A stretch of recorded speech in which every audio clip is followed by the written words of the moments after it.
People ask what for? What can Sénateur Éireann do? Well, the answer is, in the international context, nothing. You know, nobody will pay that much attention to what Ireland does.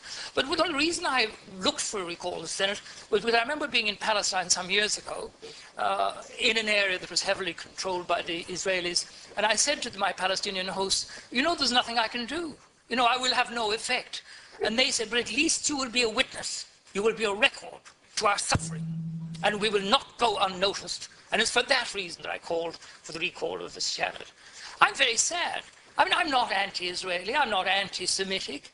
I supported the State of Israel. But in the 40 years that I've known the State of Israel and sometimes had a home there, I've seen it completely change. It changed from a left-wing, socially directed country to an extreme right-wing regime that is behaving in the most criminal fashion and defying the world and unscrupulously using the Holocaust to justify what they're doing. And it's time that rag was torn away from them. Israel is afraid of Palestinian unity. That's what all this is about. It has nothing to do with the murder, which is appalling, of those 3 Israeli kids. It's nothing to do with it. The Israeli police knew that Hamas had nothing to do with it before this war started. And with regard to Hamas, Israel created Hamas in order to split Fatah. And so they're responsible for Fatah. And I had that confirmed at the highest level in the foreign ministry in Jerusalem some years ago. And I have to say, it is astonishing to me that the West prates about democracy. Every time an Islamic government crops up around the Mediterranean, they refuse to deal with it. They subvert it.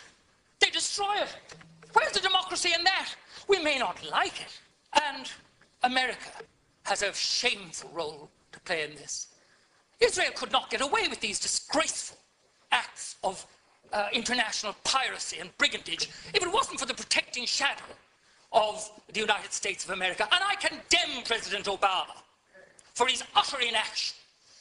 And I have to say, I was taken a bit aback when I saw they'd added in Ukraine, which is irrelevant. It's a bit of whataboutery. What about Syria? What about the Congo? What about Iraq? What about everything?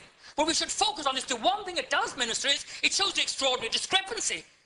At the instructions of the Americans, we're prepared to boycott, to go in after the Russian banks, to do this, that, and the other. And what do we do about Israel? We don't even mark a protest note with our vote in the Human Rights Commission of the United Nations. I think that's shameful, absolutely shameful. And can I just say this? I think it's time people told the truth about what people are saying in Israel. For example, Interior Minister Eddie Yishan in 2012 saying they're going to send Gaza back to the Middle Ages. Defense Minister Matan Vilnai said they were going to visit the Holocaust on the Palestinians. That's Nazi talk. I'm not saying that that man's a Nazi. He's describing himself as a Nazi. What to do? First of all, remove the embargo. That has to be done. Then, the Euromed agreement. I mean, there are human rights protocols attached to this. Time after time in the Foreign Affairs Committee, I've asked for this to be monitored. They won't even monitor the human rights agreements. What human rights are there when there are thousands of women and children being killed and injured? Israeli goods, particularly from the settlements, should be boycotted. And I believe there should be an expulsion of the Israeli ambassador.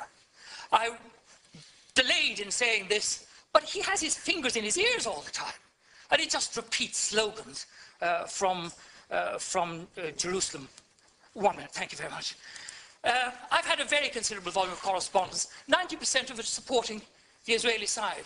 And I respect all my correspondence.